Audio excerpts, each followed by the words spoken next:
Olá pessoal, bom dia, boa tarde, boa noite a todos os senhores que são inscritos no nosso canal Anotações de Processo Civil. Se você ainda não é, eu sou o professor Arthur Vieira e depois que eu concluí o meu doutorado em Direito Processual, eu resolvi me dedicar a esses veículos de comunicação para que eu pudesse transmitir aos senhores conhecimento jurídico de qualidade e de forma gratuita.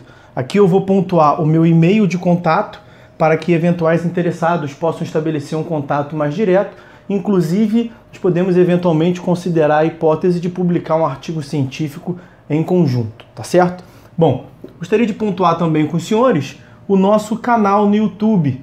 Se você ainda não é inscrito, basta clicar no ícone do livro que fica no canto inferior do vídeo para que você se inscreva. Sugiro também que você clique no ícone do sininho para que você possa ativar as notificações dos vídeos que são constantemente disponibilizados por aqui. Gostaria de apresentar também aos senhores a nossa plataforma acadêmica, arthurvieiracursos.com.br, onde os senhores encontrarão cursos online de modo gratuito, inclusive com a emissão de certificado válido em todo o território nacional, tá certo? Então, após a pausa, nós vamos tratar do vídeo de hoje. Então, meus amigos, no vídeo de hoje nós vamos tratar a respeito do nosso livro Anotações de Processo Civil. Nós vamos continuar a análise da segunda parte dos procedimentos especiais, mais precisamente dos juizados especiais que estamos a analisar nesse momento. E vamos começar no vídeo de hoje a análise do procedimento em si, dos juizados, procedimento sumaríssimo, como previsto no inciso 1º do artigo 98 da Constituição. Vamos a ele. O inciso 1º do artigo 98 da Carta Magna determina a instituição de juizados especiais com competência para julgamento das causas cíveis de menor complexidade, mediante os procedimentos oral e sumaríssimo. A Lei 9.099 de 95 refere-se a procedimento sumaríssimo apenas em relação aos juizados especiais criminais, como se vê do seu artigo 77. Quanto à grafia do termo, colha-se a seguinte lição de Evanildo Bechara. A grafia do superlativo absoluto sintético sumaríssimo equivale ao grau mais intenso que um adjetivo pode assumir, tratando-se da forma regular que se harmoniza com as regras de derivação das palavras, enquanto a grafia sumaríssimo é irregular, uma maneira popular. A ideia consiste na implementação de um procedimento que seja mais sumário que o procedimento sumário que era previsto no Código de Processo Civil de 73, daí o uso do superlativo. Trata-se, inegavelmente, de um procedimento especial, distinguindo-se do procedimento comum, por exemplo, pela utilização da técnica de concentração dos atos processuais que se dá em audiência, como nós veremos adiante. Consiste em um procedimento por audiência, qualificado pelo princípio da oralidade, um dos princípios norteadores dos juizados, como nós estudamos em vídeos anteriores, afirmado lá no artigo 2º dessa lei do JEC, a Lei 9.099 de 95. A doutrina mais técnica costuma criticar o uso da expressão procedimento sumário nas hipóteses em que o órgão jurisdicional não se utilize da cognição sumária. Assim, o procedimento sumário do Código de 73, por permitir ao juízo que profira decisão baseado em cognição exauriente, não deveria ser chamado de procedimento sumário, mas procedimento plenário rápido, na feliz construção de Araquém de Assis. Nesta toada, os juizados especiais deveriam seguir a mesma lógica. A sumariedade está no procedimento e não na cognição. A cognição, portanto, é exauriente, uma decisão tomada com base em juízo de certeza. Não há, propriamente, restrições à cognição judicial. Desta feita, sugere-se a denominação de procedimento plenário rapidíssimo aos juizados especiais, por analogia. O procedimento dos juizados é composto pelas seguintes fases. Uma primeira fase postulatória, a demanda do autor. Uma outra fase conciliatória, a sessão de conciliação. Uma terceira fase da audiência de instrução e julgamento, que é composto pela nova tentativa de conciliação, a resposta do réu, instrução probatória, alegações finais e sentença, bem como uma fase executiva. Vamos analisar, ainda nesse vídeo, a partir de agora, a fase postulatória.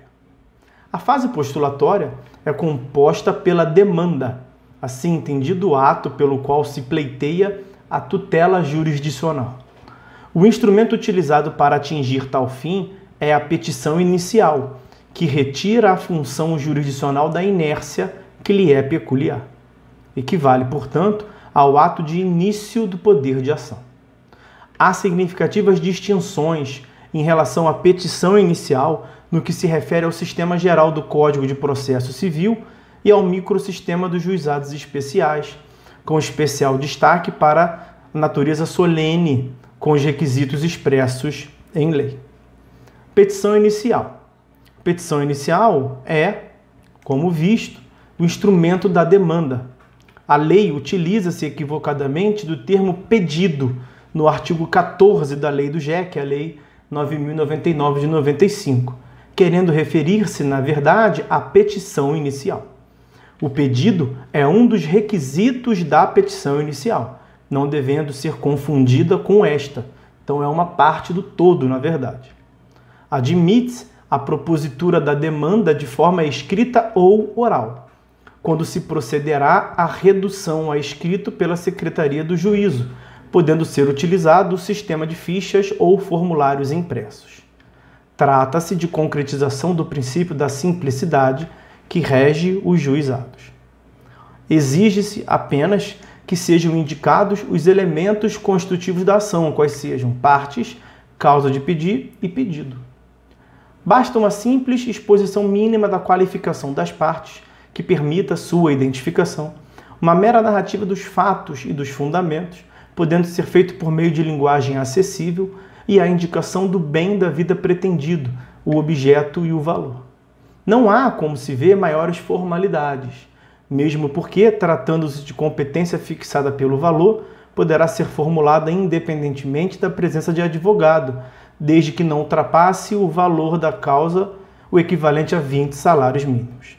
Eu trago a colação aqui para os senhores 2 enunciados das turmas recursais do Tribunal de Justiça do Rio de Janeiro, enunciado 3.1.1 e 3.1.2. Vamos a eles. A petição inicial deve atender somente aos requisitos do artigo 14 da Lei 9.099 de 95, ressaltando-se, em atenção aos princípios do artigo 2º desse mesmo diploma, a possibilidade de emenda por termo na própria audiência, devendo o juiz interpretar o pedido da forma mais ampla, respeitado o contraditório. E o próximo enunciado: não haverá nos juizados especiais cíveis pronta decisão de extinção do processo sem julgamento do mérito por inépcia de petição inicial, devendo eventual vício da petição inicial ser suprido na abertura da audiência de instrução e julgamento. Admite-se a formulação de pedido genérico, mas a sentença deve ser certa, pois não existe a fase de liquidação da sentença, como se vê dos artigos 38 e seu parágrafo único e o inciso 1º do artigo 52 da Lei 9.099 de 95, a Lei do GEC. Momento em que se considera proposta a demanda. Possui relevante importância prática para se determinar, por exemplo, a interrupção da prescrição. Veja o parágrafo 1º do artigo 240 do Código de Processo Civil vigente, 2015, e o termo inicial de incidência da correção monetária. Veja o parágrafo 2º do artigo 1º da Lei 6899 de 81. No juízo comum, considerava-se proposta a demanda na vigência do Código de 73, no momento em que ela era despachada ou distribuída, a depender da existência ou não de outro juízo com a mesma competência territorial, a teor do artigo 263 do CPC de 73. Mas no juizado especial civil não há distribuição. Vejam o artigo 16. razão pela qual será considerada proposta a demanda no momento que o Estado pratica o primeiro ato processual do processo, que é a designação imediata da audiência de conciliação pela Secretaria do Juizado. Com o novo CPC, considera propostas a demanda no momento em que ocorre o registro da petição inicial com o seu protocolo. Com a apresentação da petição inicial, designa-se imediatamente, sem que se empreenda análise quanto aos requisitos formais da petição inicial, uma data para a realização da sessão de conciliação, que pela lei não poderá ultrapassar 15 dias de distância, intimando-se o autor. Não se vislumbra, neste procedimento dos juizados, a análise pelo juízo quanto ao recebimento da petição inicial, como ocorre no procedimento da Justiça Comum, por incidência dos artigos 330 e 321 do Código de Processo Civil de 2015. A experiência demonstra que o magistrado somente tem contato com o pedido inicial na audiência de instrução e julgamento, a AIJ, salvo nos casos em que sejam formulados pedidos de urgência. Neste momento, poderá ser indeferida a petição inicial, com a consequente extinção do processo sem resolução do mérito, nos casos de incompetência absoluta do juizado, quando se revelar inadmissível a utilização de seu procedimento, dentre outras hipóteses. No entanto, como a lei dispensa o demandante de formalidades, não pode o juiz deixar de receber a petição inicial, alegando que a mesma é inepta. As hipóteses do artigo 330, portanto, do CPC de 2015. O artigo 17 da lei do GEC trata de uma hipótese sui generis, difícil de se verificar na prática. Consiste na propositura da demanda pelo comparecimento à Secretaria do Juízo de ambas as partes envolvidas no litígio. Prevê a lei, para esta situação específica, a dispensa do registro prévio da petição inicial e da citação, devendo ser realizada imediatamente a sessão de conciliação. O legislador bebeu na fonte do CPC francês. A experiência pátria revela algumas manifestações que derivam desta ideia, como o juizado volante, experimentado um tempo atrás no TJ do Estado de São Paulo, no qual o processo se desenvolve no local do acidente, se desenvolve, pelo menos na sua parte inicial, no local do acidente. Bom, vamos fazer uma interrupção no vídeo nesse momento. A partir do próximo vídeo, nós vamos continuar a análise do procedimento no GEC a partir da fase conciliatória. Então, por hora é só, meus amigos. Fiquem todos com Deus e até a próxima.